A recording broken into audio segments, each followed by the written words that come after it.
Welcome everyone to the Reading Writing Corner. I'm your host, Leanne, and I am so happy that you clicked on this video. If this is your first time here, welcome. Pull up a seat and sit down and let's talk. If you've been here before, welcome back. I'm hoping you are enjoying these videos as much as I am making them and reading these books. I love reading these books. So, this is the non-spoiler part of this video for Long Live the Pumpkin Queen by Shay Earnshaw. And this is a standalone book connected to Tim Burton's Nightmare Before Christmas. Okay, so, about this book. Sally marries Jack and becomes the Pumpkin Queen. Can she handle the responsibilities that comes with that title? What made me read this book? It's about Sally and The Nightmare Before Christmas. Why wouldn't I read it? I mean, like, Sally's a wonderful woman. Thumbs up for Sally. Thumbs up for Sally. Okay. Synopsis. Jack and Sally are truly meant to be, or are they?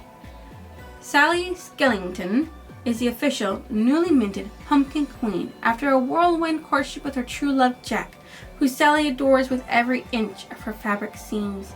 If only she could say the same for her new role as Queen of Halloween Town. Cast in the spotlight and tasked with all sorts of queenly duties, Sally can't help but wonder if all she's done is trade her captivity under Dr. Finkelstein for a different, albeit gilded, cage. But when Sally and Zero accidentally uncover a long hidden doorway to an ancient realm called Dreamtown in the forest of Hinterlands, she unknowingly set into motion a chain of sinister events that put her future as Pumpkin Queen and the future of Halloween Town itself into jeopardy.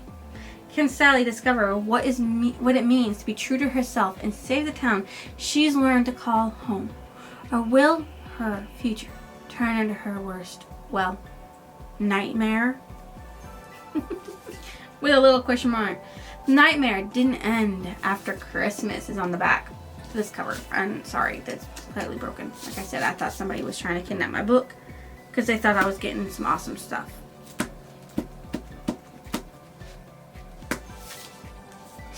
Okay, so Sally marries the skeleton of her dreams, Jack. She becomes the Pumpkin Queen. She was not ready for that role. In her panic, she accidentally lets loose something that affects all holidays and the human realm. Now she must be brave and find a way to fix what she has done or suffer for all eternity.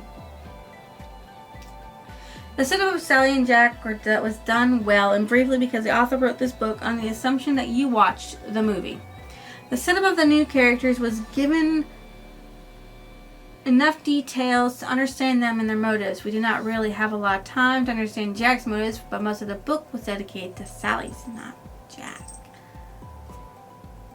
How do the characters react to the situation they find themselves in? They reacted the way I imagined they would for what they were going through, especially Sally and Jack, and poor Zero, terrified of everything. The genre is considered to be young adult fantasy. Did this live up to my expectations? Yes, it did. Poor Sally. The struggles she had to go through to realize that, yes, she is ready to be the Pumpkin Queen, and that Halloween Town is the perfect place for her to live in. Which character did I relate to the most? Sally. For her bravery! Which secondary character stood out the most? The Sandman. Yes, the Sandman. Because what else would Dreamtown mean besides sand and the Sandman and sleep? What was more important, the character or the plot? The character's development was more important than the plot. Like Sally's development as a person, realizing who she is, where she actually came from, all this stuff was more important than the plot of saving everybody. There was one voice and it did not affect my reading. And I believe it was first person point of view. Yes. So, one voice, first person point of view, and no, it did not affect my reading. I will end this with should you go and read this story. This section of the review, by the way. I'm not ending the actual video yet. Did you like Tim Burton's Nightmare Before Christmas? Do you enjoy Halloween? Then yes, you should read this story. by Shay Earnshaw. Okay? If you think I deserve a like, comment, or even your review, so subscription, not review, please drop it down below before you leave this section of the non-spoiler, if you don't want to get spoiled. Alright folks, who are here to get spoiled. In this book you meet the main characters, side characters, and important recurring characters. Your characters that you meet. Jack Skellington, the Pumpkin King, the ruler of Halloween Town. He marries Sally. He loves adventures, but in this book, unfortunately, he is asleep for most of it because he gets put to sleep by the Sandman. Sally Skellington. She thought she was a creation of Dr. Finkelstein, but she finds out she's actually a living born child of ragdolls from Dreamtown. She's actually from Dreamtown. Why she's so good at making sleep concoctions. She marries Jack. She discovers the Dreamtown door and lets out the Sandman. Sally then has to find a way to save everyone from eternal sleep, and she realizes that the way to do it is by putting the Sandman to sleep. She makes a very, very strong concoction, stronger than what she made for Dr. Finkelstein when she was trying to escape him, that actually puts the Sandman to sleep. You have Albert, one of the two governors of Dreamtown. He is actually the father of Sally. He's a ragdoll. You got Greta, one of the two governors of Dreamtown, a ragdoll also, and the mother of Sally. Then you have Sandman. He is the king of Dreamtown. He kind of went a little crazy for dreams because he has never slept a day in his life.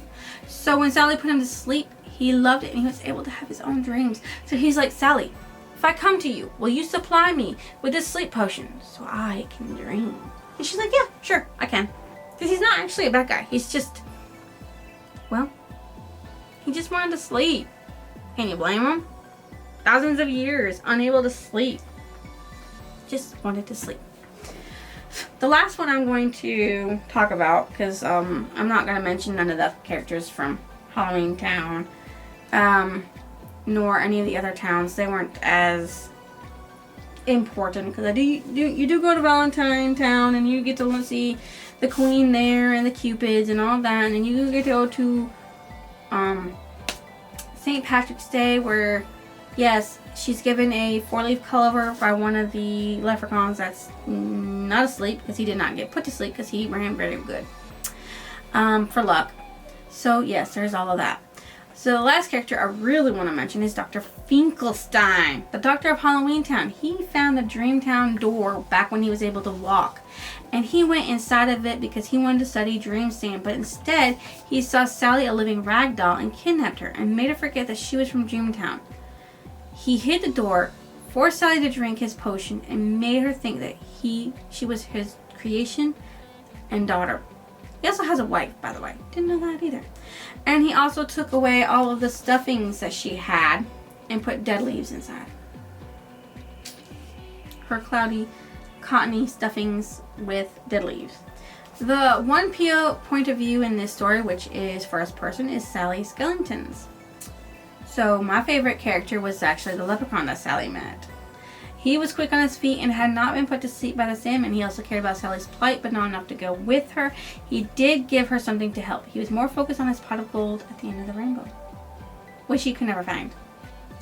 My most disliked character was Dr. Finkelstein. He kidnapped Sally and made her forget her home life in order to play pretend and learn how she ticked. And he told nobody and hid it. Terrible man. Terrible! It was told in chronological order with occasional leaks and memories of the past, such as things that she was remembering by being in Dreamtown. It had appropriate language for the target readers, which was young adult, middle grade. There was a good amount of foreshadowing and suspense within the story. The subtle way of Sally not closing a new door, the suspense of finding people awake or asleep each time she went into a new realm, including the realm of humans, where she actually met a real queen for the first time. The background is explained enough to understand, such as how Sally ended up in Halloween Town, why the Sandman found his way into the other realms, and also gives enough information about the Sandman to think he is evil. But he's not. He's just really, really tired and wants to sleep. The title of the book meant Sally as a pumpkin queen, accepts her roles and saves everyone in the world and holiday realms. So long live The Good Pumpkin Queen. The cover of the book is Sally on a throne with a crown and flowers in her hands as she sits in Hometown. And this is actually just the cover of the sleeve, because the cover of the actual book is just black. In case you wanted to know. What stood out as memorable was that Sally was born to 2 rag dolls from Dreamtown and not made by Dr. Finkelstein. I actually think that's a really good way of writing it, because I mean, like, give her more than what they had before, because I mean, Dr. Finkelstein was just so mean to her, and making it to where she actually had loving parents. Beautiful. And that she gets to have her parents in the end. Yes, wonderful. Because at first, in the suspense of one of the parts of it, you didn't know whether or not she was ever going to see her family again, because they said they were going to destroy all doors leading to Dreamtown to prevent them from getting the Sandman back. And she's like, well, this is the goodbye. I'm never going to see you again. And they're like, well, hold off on this. Let's just wait and see what happens. And then they come back and they're like, you did it. And now we can rebuild our grove of trees so that way we can go and visit you guys. Yay! You can see our daughter all the time, whenever we want. Yay! So, what stood out? No. My favorite passage from the story is, I wonder if someday Jack and I will have our own pram filled with tiny skeletons and rag dolls to scuttle little feet through the house, skeleton boys tumbling down spiral stairs, little ragdoll girls with their threads coming loose, always needing their fingers and toes stitched back together. A perfectly crammed little family. Oh, Sally. I hope that actually happens. I wonder how a skeleton can have children. Meh. You want to know what? It's Disney. It's Nightmare Before Christmas. Well, there's no reason to question how that's going to happen. My favorite quote. I could hear your voice in the darkness calling out to me. Jack says this when he wakes up, with Sally crying over his face. He's like, what's wrong with you? She's like, I thought you'd never wake up. He's like, I could hear your voice in the darkness calling out to me, and I came to you. Because he loves her. What I thought about the ending of the book. It was a wonderful ending. Sally stopped the Sandman. She got to keep her parents. Sally got to enjoy going to new realms with Jack, because they found even more besides Dreamtown. Long lost ancient realms. What book did it remind me of? Forest of Shells by Camelia Benko, Polonized by Jen Kalanita and Mary Makusa. Involving the characters of said movies and giving them their own twist with permission from Disney. This book is as a standalone, but it could be seen as a sequel to Tim Burton's movie The Nightmare Before Christmas. I rate this a 4. Only because I want to know more. Like, what are all these other ancient realms? What kind of adventures are they going to have in them? Are they going to have kids? Why must you leave me with the suspense? Give me more. If you think I deserve a comment, your like, your subscription, drop it down below. I will see you next illusion.